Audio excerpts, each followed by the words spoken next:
Well, hello, everybody, and welcome to the Single Parents Podcast, the show that is far from traditional. If you end up enjoying what you see and liking what you hear, consider subscribing to the podcast, sharing the podcast with a friend, and rating the podcast 5 stars on your favorite podcast hosting platforms. That way, we can tell those algorithms out there that the show is legit, and it will pass it along to more people. All right, well, here's a little taste as to what you can expect on today's show. I guess if you're lame, this is when you go to Chat GPT and be like, she Right. just asked me about my uncircumcised penis. How do I respond to this in a hot way? Yeah.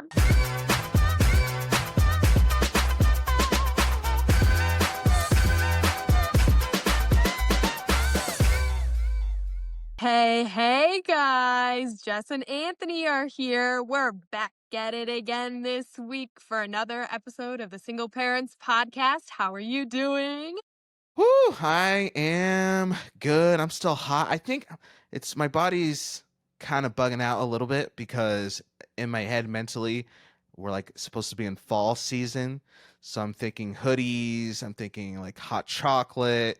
But where I'm living right now, at least where I live, it's still a little toasty. It's still sweat, still got that perspiration a little bit. So I apologize if you see me a little moist this episode, but God, moist. yeah. So, but other than being hot, which is just typical me, I'm good. I'm good. I'm good. Okay, good. Love to hear it. It's actually getting a little bit chillier here in the Chicagoland area. So Oh, I'm nice. repping some Bears gear if you're Ooh. watching this on YouTube. Even though they're not that good, I got this free from my family, so I have to Oh, wear it. that's obviously that's your team, right? That's don't does the football season start soon or something? I'm Yeah, not. it Yeah. does. I mean, I'm Okay. not a sports girl, but my family is, and Yeah. it is what it is. Speaking of family, I watched this documentary on Okay. Netflix, Okay. and it's like all the hype right now. It's about um a high school catfish. Mm-hmm. And potential spoilers ahead if you haven't seen this, but I'm going to give you a scenario and I want to hear your thoughts on it. Okay, we could do And this. I'm going to make it personal to you. Okay. Well, at least I'll try. All Maybe right. not personal to you. Actually, never mind. I changed my mind. Okay, Okay, scrap anyway. that. Scrap that. Yeah, forget that. Rewind. All right. Anyway, imagine this. A girl, I think she's 14 or 15 years old. She has Mm-hmm. a boyfriend. They're a young couple. They've known each other for many years, but they get to high school, they're in love, and there are potential people at the school who could be jealous of them. They're both very athletic, and both of them start getting these weird random text messages from an unknown number.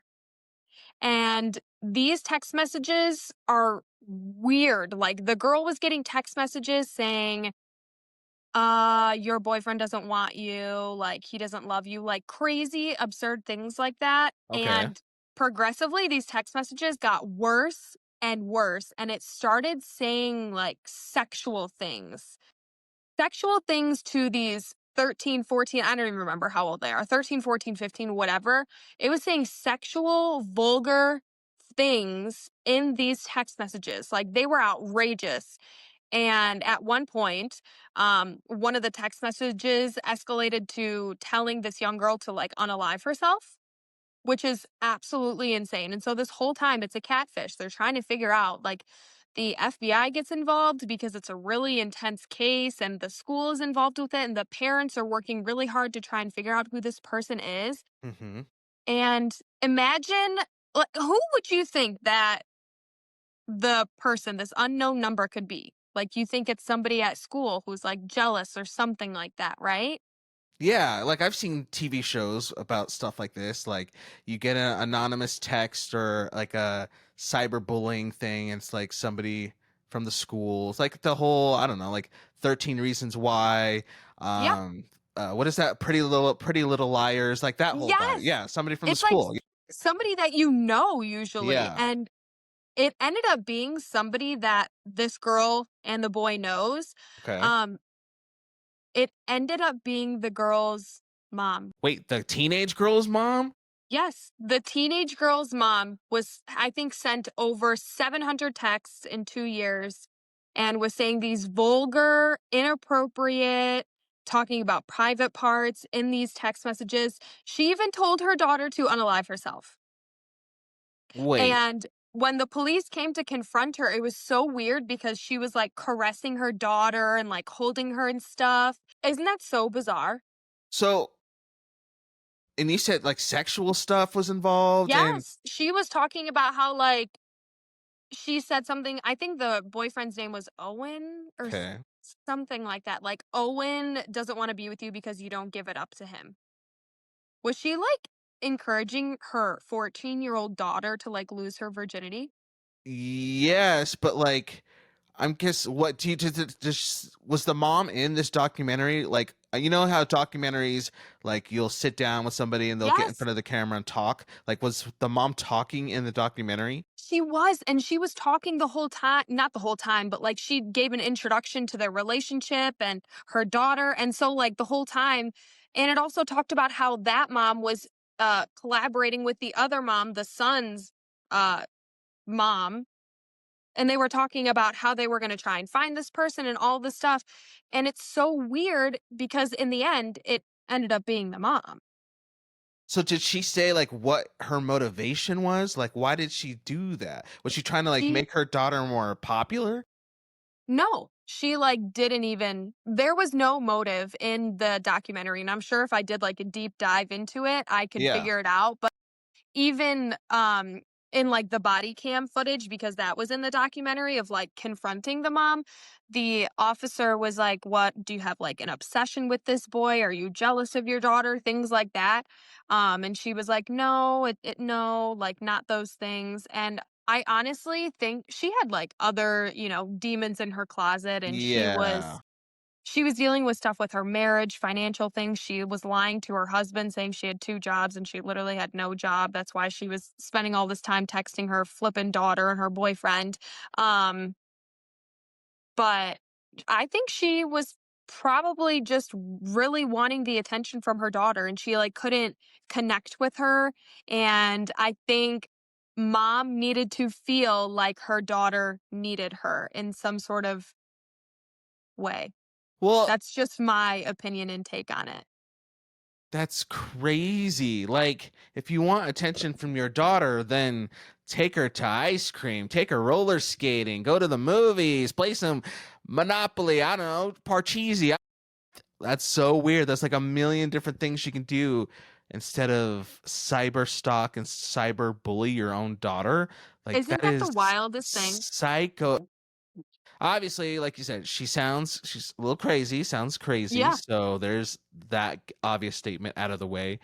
But she's I don't know, sound bored, too much time on her hands. She needs to get into some therapy or something. But that is wild. The fact that she felt the need to, I mean, talk about helicopter parenting, like that's something else right there. That's crazy. I mean, but could you ever put your daughters through that? Could you ever in a million years? I would never think of doing something like that to my son. I would never, like, bully, like, my child in text messages and, like, almost promote him to, like, lose his virginity young. Right. Like, I would not be doing those things. I would not be telling my son to unalive himself because I Right. lost my job, you know? Yeah, I think that like when we say like, oh, I wouldn't ever even do that. I wouldn't even ever think of that. Like I literally just would not like ever think about that. Like that No.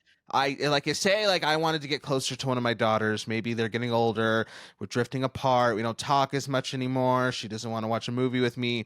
I would go through a lot of different things that I could do to maybe build that relationship back up.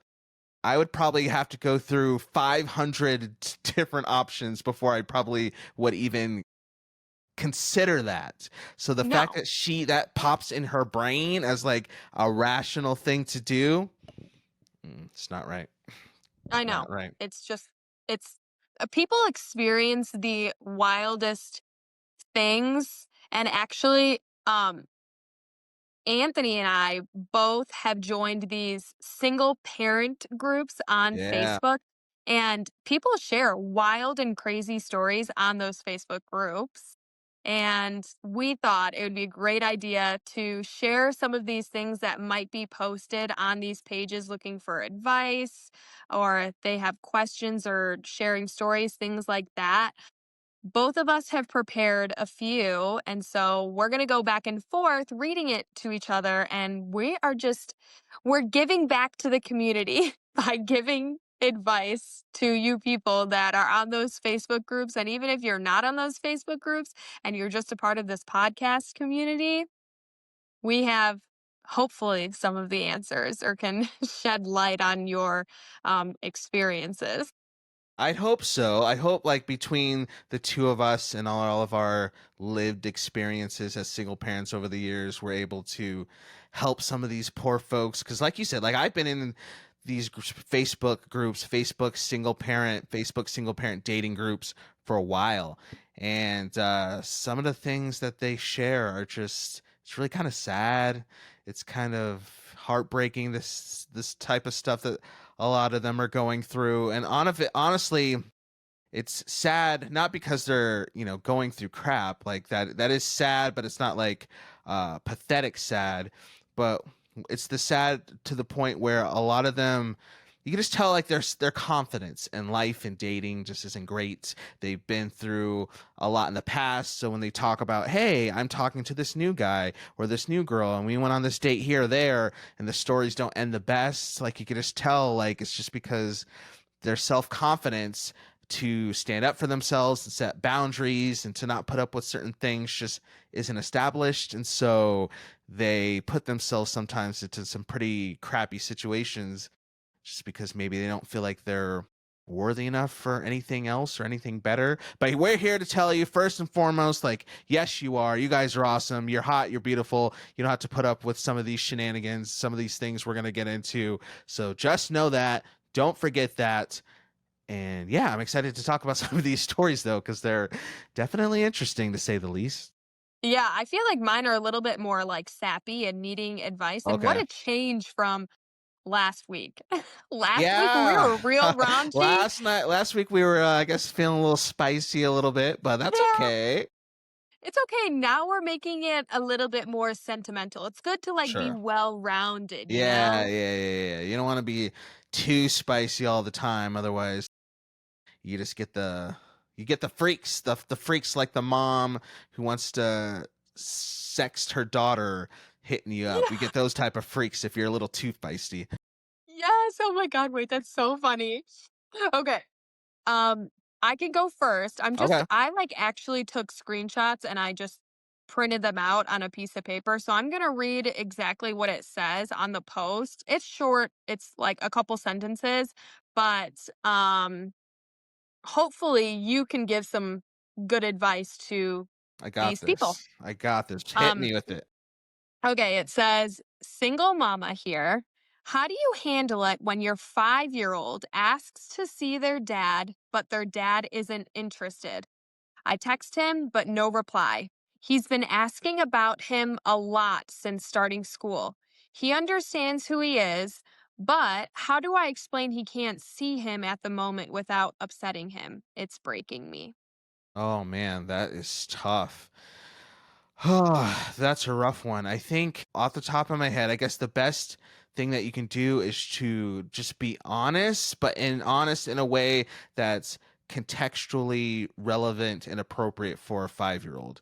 So like obviously you don't want to overshare. Obviously you don't want to, in my opinion, you don't want to lie and say, "Oh, well, he's just busy at work or he's just doing this." Like this is what I would do is I would figure out a way to be honest about the fact that, hey, dad just maybe just doesn't want to talk right now or something like that, in a way that's going to help the 5-year-old understand that it's not was it say a son or a daughter, but basically it's not the kid's fault.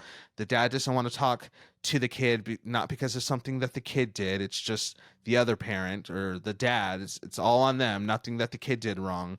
But then also to help them understand that, hey, like I know like that you might be feeling sad about this, or you might be feeling a certain type of way about this, and that's okay. It's okay to be sad about that, and then help them process those feelings and emotions in a way that is appropriate for a 5-year-old. And that just might be them being confused, obviously. That might be them being a little upset, maybe even upset at you because they're not going to understand. They might try to make you the bad guy of just like, well, just put them on the phone, just call them. I don't understand. So, like, to understand that, but to be as honest and as realistic as possible, because I think the key part of that question was the fact that I think the person who wrote it said their child is in school.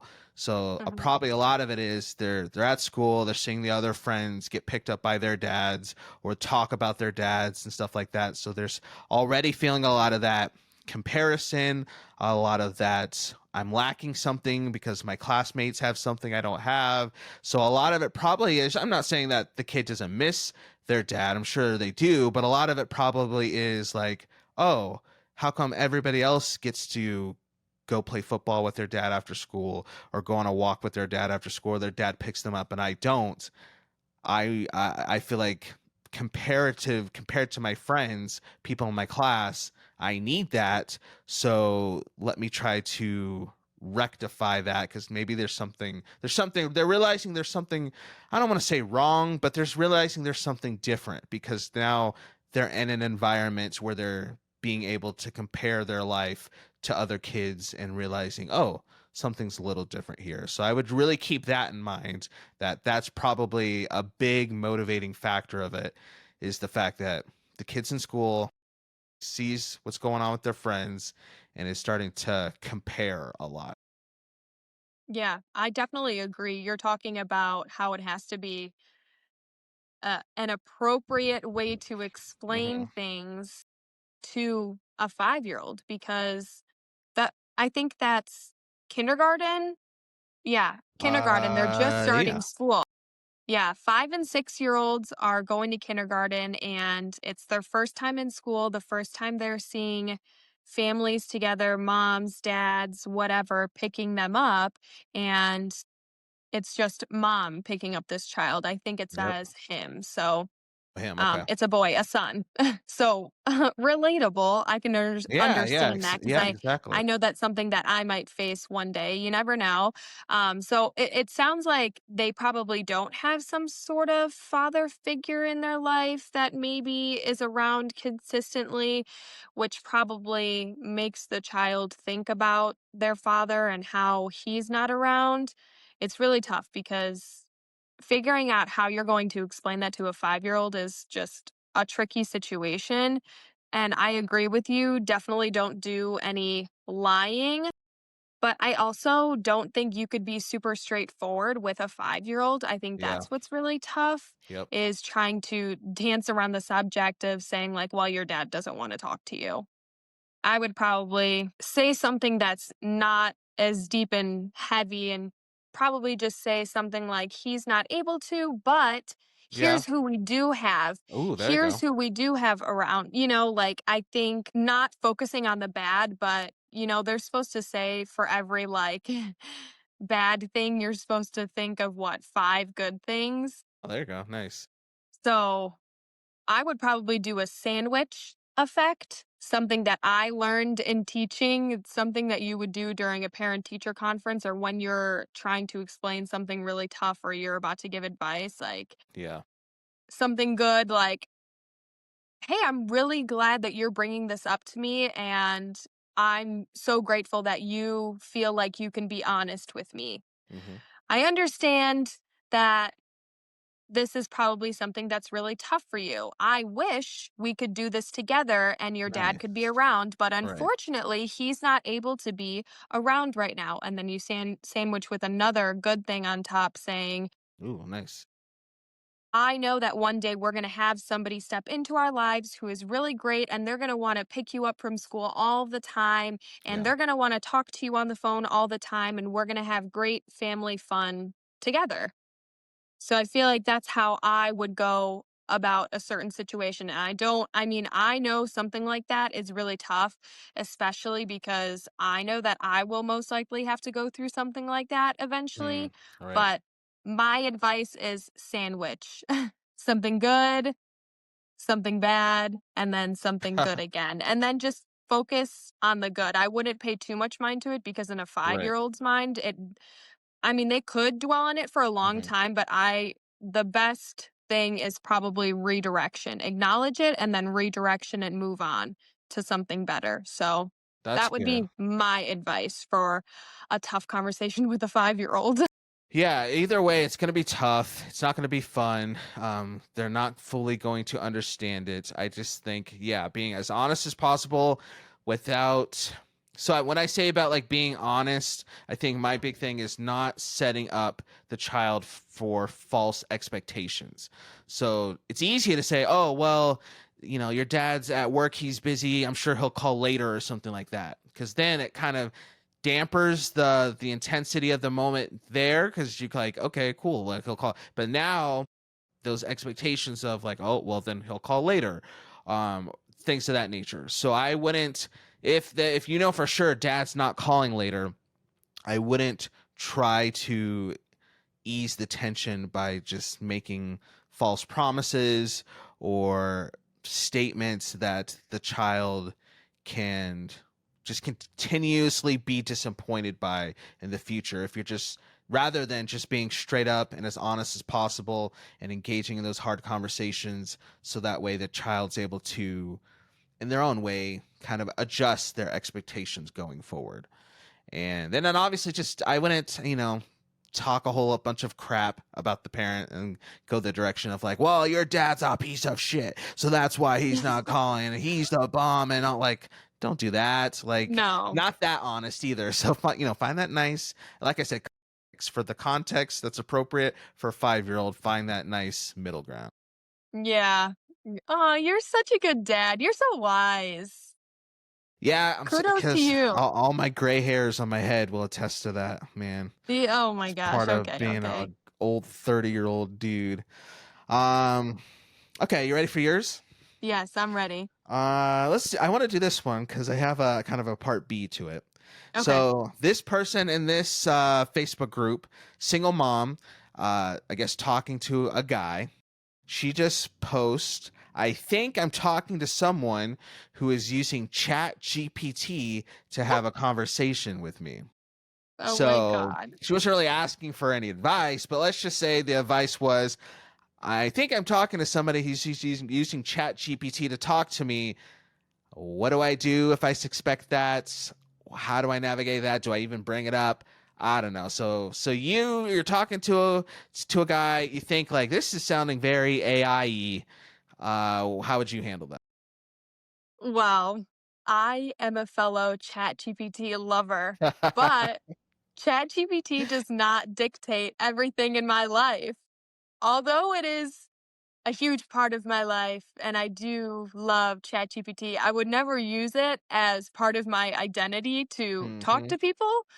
Um, so my first thing of advice would be, why don't you take a screenshot or copy and paste that shit into Mm. ChatGPT and Yep. say, hey, are you writing this?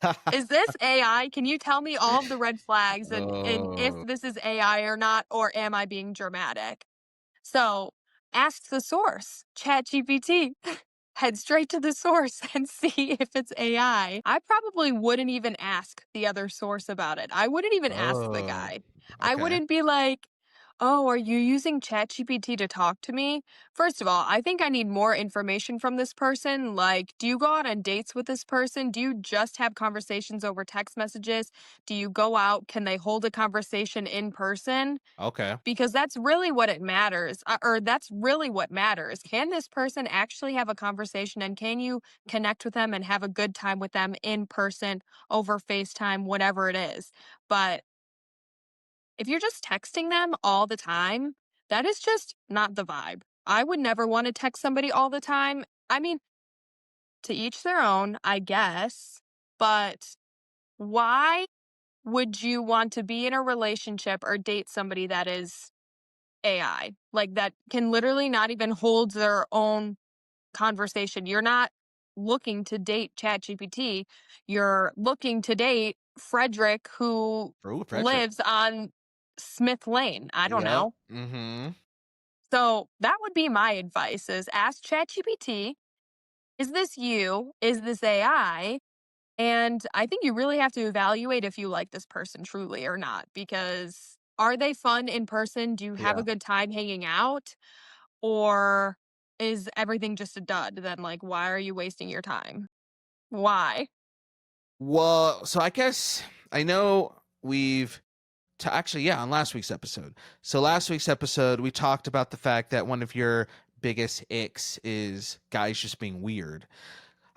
So I was gonna ask you if you were hanging out with a guy and maybe in person they were cool, but then you did suspect he was using Chat GPT and you did do the thing because you can like copy stuff, put it in the system, and it'll tell you like how much percentage of it is like most likely AI. Like there's stuff you can Right. do, and you do that, and it says like 98%.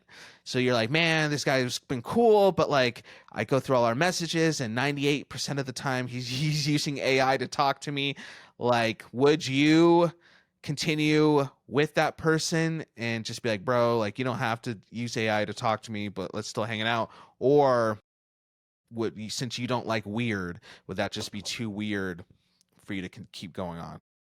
I think it would definitely be too weird because I Oh, think if you were to move forward and pursue that person and eventually get into a relationship, when there is some sort of conflict and you live together yeah. or something like that, you live together and you're trying to communicate back and forth and you're explaining your feelings and whatever with the Hmm. conversation, how is that person going to validate or help you navigate your feelings if they can't even come up with their own feelings or thoughts because a Well, that's flim good. flam computer does it? There's True. just no way to get to conflict resolution if the person can't even come up with their own ideas. Hey, what do you want to eat for dinner today? I don't know. Let me ask ChatGPT. You couldn't just tell me that you wanted a burger? You couldn't just tell me. It's like they can't even come up with any of their own ideas. So I would not be wasting my time with somebody who doesn't even have a personality. They're honestly just a dud. If they need that much help to communicate and whatever, they're honestly just a dud. So I would not go forth with somebody who uses ChatGPT. Would you? uh no, no, because I don't like boring and cliche things. I like unique and wild and random things. So like if I'm talking to you and it's just like robotic and dry, even honestly, even if you're not using Chat GPT and you're just like robotic and dry, I'm gonna be like, okay, I'm bored. I'm over this. Yeah, So like just the not the vibe. weird, the quirky, goofy, silly, the better.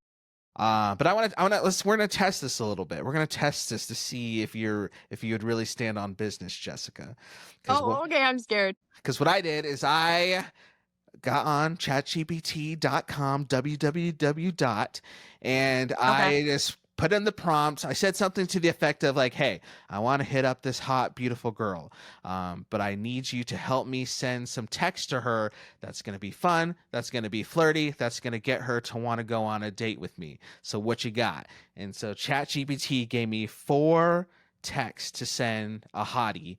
So I'm gonna read you these, and you tell me if any of these get you going a little bit. It'd be funny to use these ironically, but let's just pretend I'm not. Let's just pretend I'm using these for real. I'm ready. I'm All ready. right. This says charming and direct. You know, I was just thinking. It's really unfair that someone as gorgeous as you hasn't been properly taken out yet by me. What do you say we fix that this week? That is so cheesy. I'm sorry. I would never. Okay, so that's a strike. It just it just doesn't work for me. Like, that is just I don't think I've ever really met a guy that talks like that, and if I have met a guy that talks like that, I think they're a Mhm. red flag. Oh, okay. Okay. So not the charming and direct approach didn't work, fellas. So we're gonna try the playful and teasing approach. Okay. I'm convinced you'd be way too much fun and probably a little dangerous to go out with. Want to prove me right? See, honestly, I was like, "Ooh, I kinda like this one," Uh-oh. but the ending, "Want to prove me right," just So sent me okay, over the okay, we're edge. getting notes. We're getting notes. So if we took The out first the part of it first I part, liked. that was all right. Okay, okay. So that we'll give that one like a half a point. Okay. Yeah. All right, this one is confident and sexy. Excuse me. Warning: if we go out together, I can't promise you won't. Wait, hold on. I butchered that. No, see, I fumbled. Now I'm weird and awkward, and you're running away. Okay, let's try that again. Warning: if we go out together, I can't promise I won't get addicted to your smile. Still want me to take that risk? Ugh. I just feel like you definitely use that on 1,000 girls. Uh, let me see. Would I ever?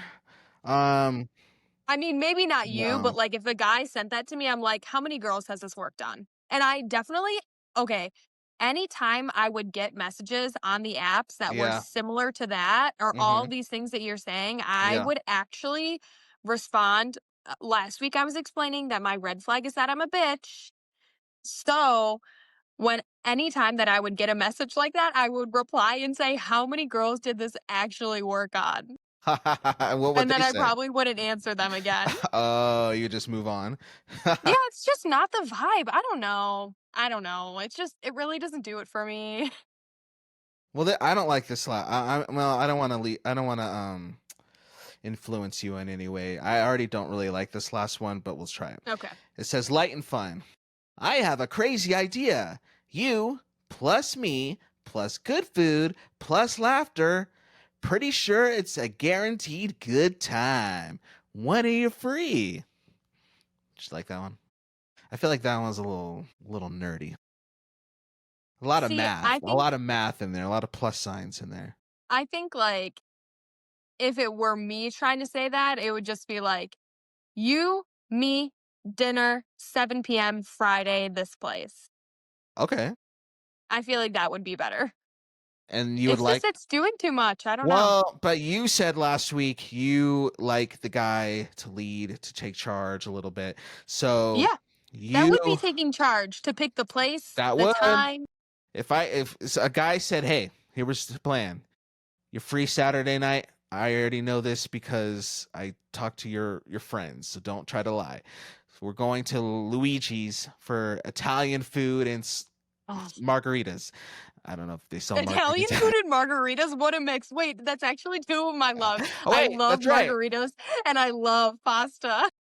So meet me there, 7 p.m. sharp. Wear something nice and don't be late. You would like that? I would like that. Yes. Okay, And then I okay. show up and he has flowers for me. Oh, All right, freak. the flowers. We talked about that. So Yes. okay, Oh my God, okay. that would really do me in. I'd be like, this man is the love of my life. Hmm. See, but I think ultimately for me, for this lady is that I think you gotta have confidence, guys. You gotta have some confidence. Like for me, my approach is like I don't use the lines. I don't use anything crazy. I just be my normal, silly, goofy, dorky self. And does that work on a lot of the girls? No, because a lot of them But do it want should. those douchebag guys who just like, hey, and that's it. And she'll reply, oh, hey, what's up? Nothing. Oh, okay. Like it's so dry like that. But then the Yeah. girl's like, oh, well, Boring. I can chase him. He's obviously a bad boy. He doesn't know how to express his emotions. I can fix that. But I'm just like, I have maybe too much emotional intelligence to where I'm like, we getting deep. We're getting deep. We're getting silly. And I don't need Chat GPT. Honestly, like I said, I get bored if I had to go to that all the time to have my conversations. Yeah, no, never. So, moral of the story is move on from the Chat GPT Yes. monkey. Here's another, like, more serious one. I'm a very emotional person, and I am struggling to deal with my feelings. Tonight, my daughter told me she wishes a guy friend of mine was her dad. It breaks my heart that she feels this way for a couple reasons.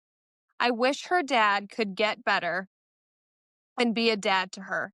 And it also breaks my heart that I'm single and wish I had a man to be in her life on a daily basis as a father figure.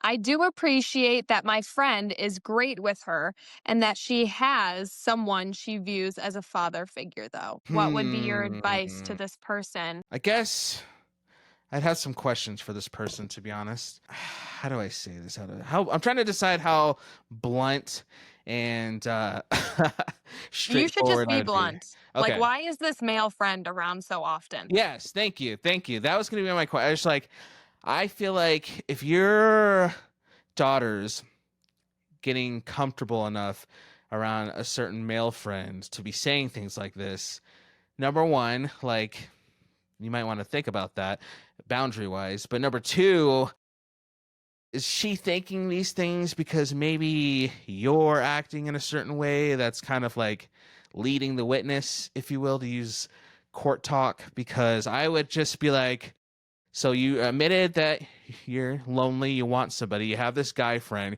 your daughter's saying these things. How much is it really your daughter versus how much is it you creating the scenario for her to start thinking like that? Like, what are your intentions? What are your feelings? What do you really want out of this guy friend? So to me, I don't even think this really has much to do with the daughter. Like, I think the daughter's just picking up things and internalizing things, and probably really does like. Well, no, see, it's interesting because if I remember the quote correctly, she didn't say like the first person we talked about, the kid's like, well, I want to talk to my dad. Like the daughter didn't say like, oh, I want a dad. She specifically said, I want that friend to be my dad. So very, Yes. very, very, very specific. So your daughter's not going around saying, man, I wish I had a dad. She's saying, I wish that guy was my dad. So I think that kind of just brings up a dynamic about the situation that I would mostly focus on the mom and like her, what she's allowing to kind of unfold within the situation, and just see like, okay, like, do you really want to be with this guy? Do you see something going on with this guy? If you really are just friends, then maybe you got to start thinking through some boundaries so your daughter doesn't get confused. But I would just say the daughter's probably getting those vibes from somewhere. It's probably the mom. That's my opinion. Yeah, I definitely think that it's a sticky situation. And just like I said at the beginning, why is this male friend around so often for your daughter to want them to be their dad? Because she said uh that she wishes she had someone that would be a father figure on a daily basis. So I'm trying to think that I don't know. I just think it's so tough. Why is this male friend around super often? Because I think about my circumstances, and if I were to have a male around my son, it would definitely, I mean, my best friend is male, but he lives in the city, so I don't even get to see him super often. Right. And I don't know. Also, my son just knows that that's like his uncles Yeah. or grandpa, I, or if he were to be around my best friend, I would be saying something like, "This is mommy's friend." Mm-hmm. I just She has to be acting some sort of way for the Right. daughter to think that this is mommy and daddy, because mommy and daddies show affection towards each other Mm-hmm. and all of that stuff. So what else is really going on? Because do you really have a straight male friend that you have over and you're hanging out with Right. constantly that you're not romantically involved in? Exactly. Like there's not at least some like sense of like sexual tension, even a little sexual tension there. Like I always just use the thing where people say, "Oh no, we're just friends. We're just friends." I'm like, okay, so you're telling me if you guys hung out one night and you had some of those margaritas from the pasta and margarita place we were talking about, and you had You said maybe Luigi's. some Luigi's, and you had one too many, and both of you were feeling good. You're telling me you guys wouldn't start getting down, and some of those feelings you were pushing down because, oh, we're just friends, we're just friends. You sure those wouldn't come out? At least one of you wouldn't try to be like, hey, I want to see something real quick. Like, are you sure? Because most of the time, I know, like, not all there's exceptions and stuff, but for most part, two straight, assume attractive people of the opposite sex hanging out, they're gonna want to at least just see what might go down. Like they've at least thought about it, and they'd be lying if they Yeah. said they haven't thought about it. That's for sure. So And I'm like definitely one of the girls that thinks like guys and girls cannot be like really good friends. You yeah, just I just really truly believe that you can't. I like think about myself, like I can have these acquaintances and people who are friends, but they are not like my really, really good friends right. to where Yep. I'm seeing them every single week or I'm seeing them all the time or I'm talking to them all the time or we're going out to eat one on one or we're going to the gym one on one all the time. Like that is just not normal to me. And that's how I feel from a girl's point of view. I don't know how you feel about something like that. We're taking a little turn, but I just don't think that girls and guys can be like really, really good friends. Like, I'm sorry, but if we're in a relationship together, your best friend is not going to be a female. Oh, sure. Yeah, yeah, yeah. Like I just think that you can say that, but like don't be don't act like don't play dumb and don't like act like the other people around you are dumb to the point that there wouldn't slash couldn't be anything physical or sexual there. Like I don't like it when people, oh no, I swear we're just friends, we're just friends. Like, okay, whatever. You've thought about it. You say as a guy, like you have a friend who's a girl, assuming especially she's like attractive or at least cute, you walk out the house or walk to the movies or the store wherever you're going, and she walks a little faster than you and she's ahead of you. Bro, you're telling me you didn't look down to see what she got going on back there? Like, Exactly. you sure you haven't like snuck a peek, like, or like, yeah, as a guy especially, like, no, you've thought about it, you've peeked, uh, you know what's going on. Don't play stupid. Don't play coy. Like, come on, we're all adults here. So no, I 100% agree. Like for this person, not even so much about the daughter. It's just you your boundaries. And like to Yeah. be super honest, I think that it's easy to kind of when you're lonely like that and when you want a certain aspect of your life like that, like she's saying she wants a male figure around, it's easy to get into the mode of like you just kind of essentially like playing house, right? Like I want this, so let's have the friend come over. We haven't discussed boundaries, we haven't had any deep conversations about this, we haven't talked about exploring this further, and I really don't want to because that could mess this whole thing up and then we got to deal with some crap. So let's just not talk about it. Let's just keep saying we're friends because then now I'm not alone. I have a man around, and if anybody asks, "Oh, we're just friends, we're just friends."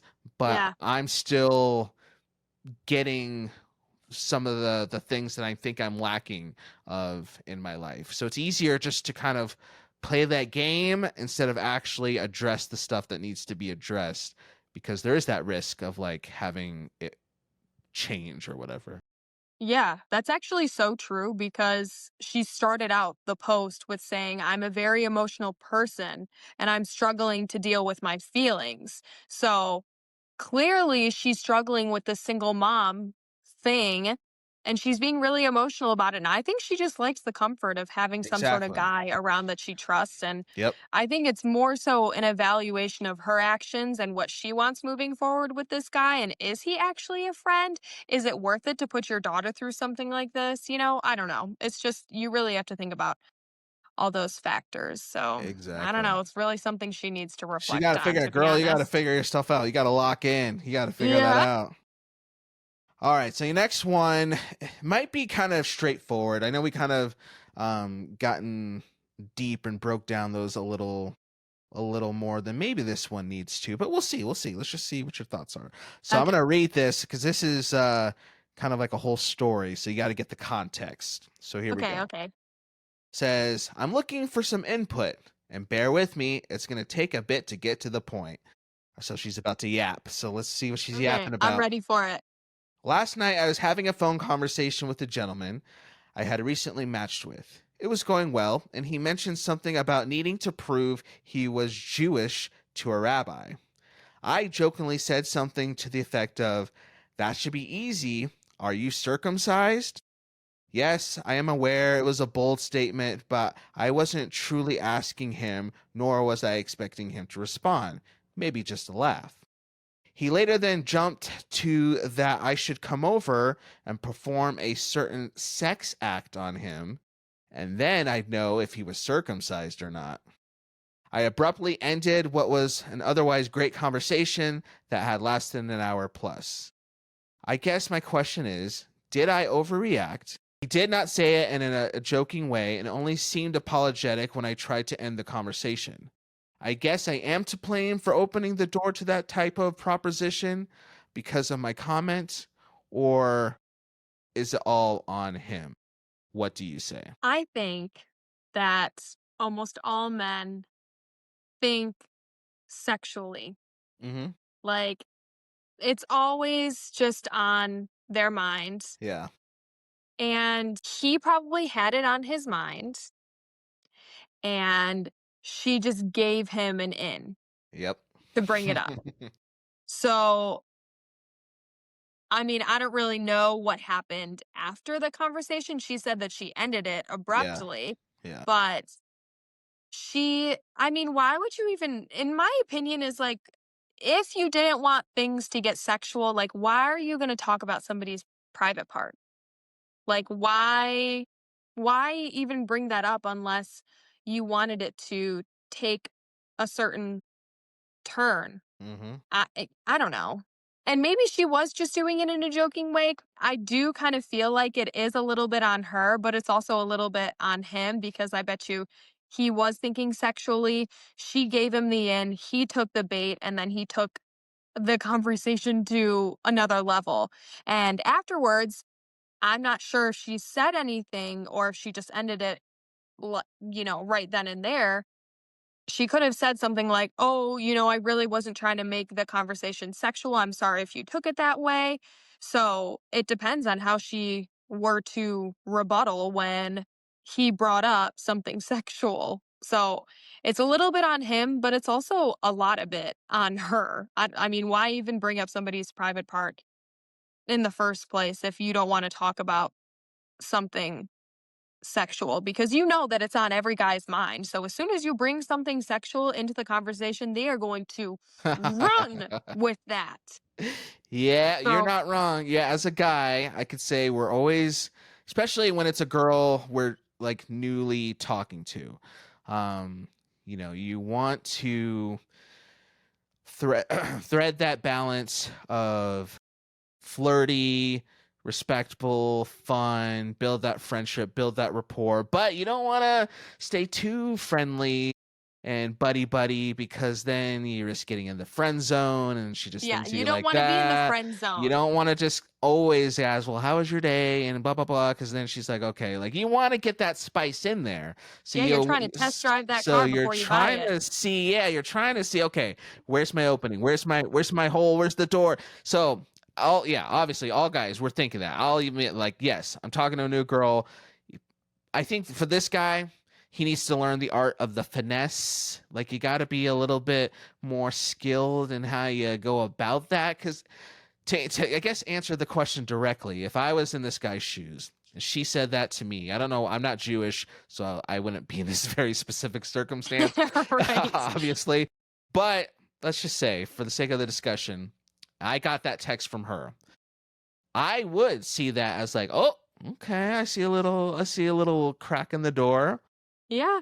But you got to have the finesse. So this guy's problem is not, in my opinion, not that he went into sexual stuff, is that he went from 0 to 100. It's like, yeah, come over and you can start doing stuff on me, and then you'll find out, like, whoa, bro, you gotta have a No, little, that was too quick. you gotta have a little skill, you gotta have a little, again, you gotta finesse this a little bit. So she makes that joke, and then maybe you just in a clever way. If I guess if you're lame, this is when you go to Chat GPT and be like, Right. she just asked me about my uncircumcised penis. How do I respond to this in a hot way? Yeah. But if you actually have some skill, you could be like, okay, so let me take this little crack that I have and let me at least just open the door a little bit. And then you keep doing that, and then you feel her out. And then there's another thing. You feel her out, like maybe you just respond with a joke. You respond with a joke that matched her joke, so you keep the levels the same. And then if she responds back with a little something, something, then you're like, okay, I think I'm getting some green light. Mm-hmm. But if she responds in a way that is kind of dry or kind of like whatever, then you might be like, okay. But you gotta have some skill in this. I think the problem is this guy went from 0 to 100 way too fast and scared her and made her feel weird. And I'm sure maybe she didn't mean to have that door be open like that, but I don't blame the guy for taking the bait, because I probably would have too.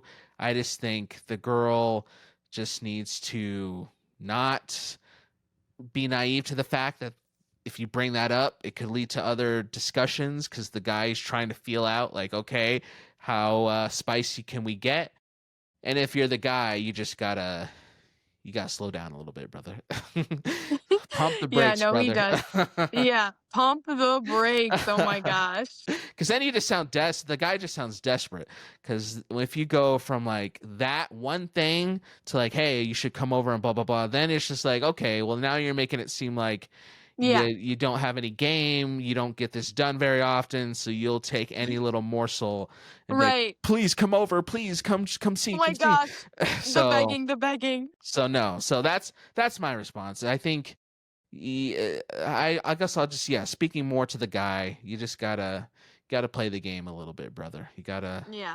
You gotta use some street smarts when it comes to this stuff. So my last question that I have for you was Mhm. not even posted on one of the Facebook pages at all. Uh-oh. This Okay. is a question I came up with myself, Hmm. and I want your advice.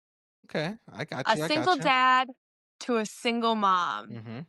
I I got you. want to know your opinion All right. because I honestly have this conversation quite often with people. They ask me this question a lot, and it's something that I think about for myself. And we kind of touched on this a little bit earlier with the first one, but my question to you, there's not really any background. Everybody knows my story. And if you don't know my story, you could go back to whatever episode that was or check out my page because I have my story posted on there as well. But my question for you, Anthony, Okay. what do I say to my son when he gets older one day and he asks about his birth father Mm, and where interesting. he is, Yeah. why he isn't involved, who is he? Hmm. I It's a think tough one. that's a very tough one. And I think ultimately, I mean, the obvious answer is like it just kind of depends, like, as he gets older, when it's like appropriate to bring up different aspects of that truth. But you're right. This kind of goes back to the first question we talked about, where it comes to like context and timing and stuff like that. But I'll kind of bring this in from like a personal experience thing that I got to watch growing up. So I am the oldest of 5 kids. My youngest brother, who just turned 18 beginning of February, he was actually adopted. So my parents did foster care when I was about 15, 16, whatever. And one night my mom got a call and it's like, hey, so that we have this baby boy. We received him because his mom essentially was on drugs and had him on the floor of like a hotel. So we're at the hospital. She's not going to be around. Don't got to worry about that. Like, he's just here. He needs to go somewhere. So my parents went and picked him up. And 18 years later, he's obviously part of my family. He's my little brother. But it was interesting seeing my parents navigate that as he got older, because he knows he's adopted. They have like what's called like a gotcha day, the day that like he came into our family and stuff like that. So he likes that because now he's like 2 birthdays basically, like, that he gets celebrated. Oh, that's Um, fun. but it's, so he knows, like, it's not a secret or anything. But I think what I really appreciated about my parents and how they approached that, to add on to what we kind of already talked about when it comes to this subject, is that they did a very, very, very good job of just making sure that his questioning of like, who are my parents, where did I come from, comes more from like curiosity than it does like a place of like lacking. So I Yeah. know sometimes kids ask those questions because they feel like I need to go find the answer because there's a part of me that's missing and I need to go learn this about myself. And I think that's understandable. But I think that sometimes people in the situations, whether it's through adoption or single parent life, they feel like they need to do that because like there's something wrong with me that caused the biological parent not to be there. I feel like I'm something is lacking in my own personal life, so I need to maybe go find it in the answers out there because that's can be the only thing that explains this hole in my heart that's missing or something like that. Whatever it is, it can just become more about the desire to fill that part of themselves versus what I think it was for my brother. It was just like, okay, cool. Like, well, do you know anything about my mom? And like, what about my dad? Because those are just natural, curious questions to have. Right. But he would ask those questions and my parents would talk, but then it would just be like, oh, okay, well, that's interesting. And then that was basically it because my parents did a great job of making our home environment very safe, very secure, very loving, a place where he's able just to be himself and to grow and thrive within himself. So that way he doesn't feel like I need to get out and seek this for the sake of something that I'm missing in myself. So I know like that wasn't a direct answer to your question, but I think for you, because I know you've talked about this before and how you want this, I think your ability to create this amazing, safe, secure, loving environment for your son, hopefully, and not hopefully, I believe it will allow him to develop more of a sense of curiosity about that when he asks about his dad, and not like this need to get the answers because he feels like he's not enough or a part of him is missing or all these things because his dad's not there. You gave such a good answer.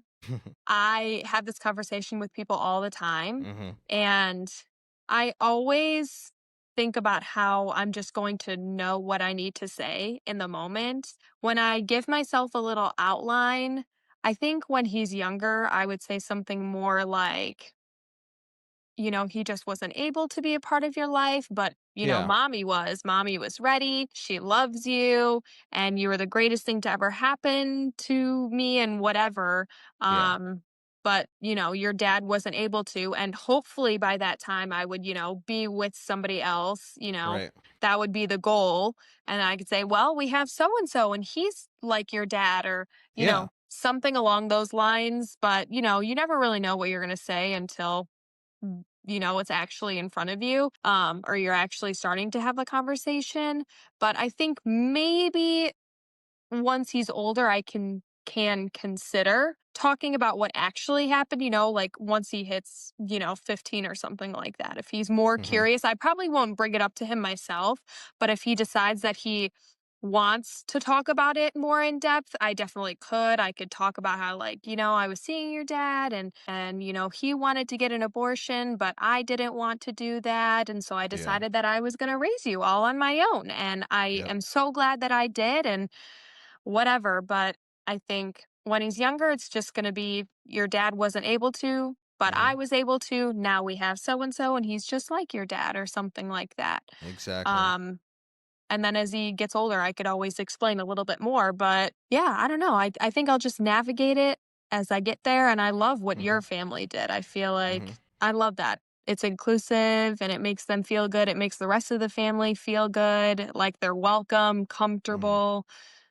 So good. So Yeah, good. I think like just normalizing his life, I think is just key because obviously he's going to recognize that that aspect is different. But I think that if he still feels as if like, okay, my life with my mom is different compared to maybe other kids in my class, but it's not bad and it's not weird. It's just a different type of normal, right? So then he'll be able, like I said, to explore some of those curiosities without feeling like he's a freak or a weirdo or an alien for being raised by a single mom, however long you're single for.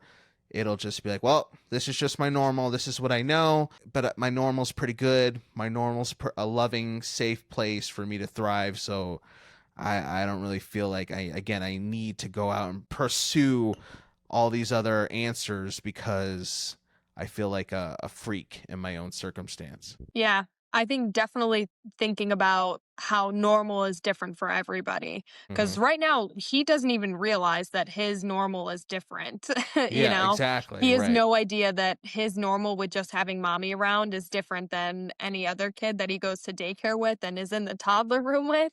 But Mm-hmm. eventually, he'll understand or not understand, but he'll realize, just like that first person talking about them going to school and everything, it's probably going to be around the time that he starts to notice that something is a little bit off and different. So Yep. I don't know. It's going to be a tough conversation, but I'm glad that you were able to give me some insight on how to deal with that conversation. So thank you. I got you. I got you. Yeah, I've seen it firsthand.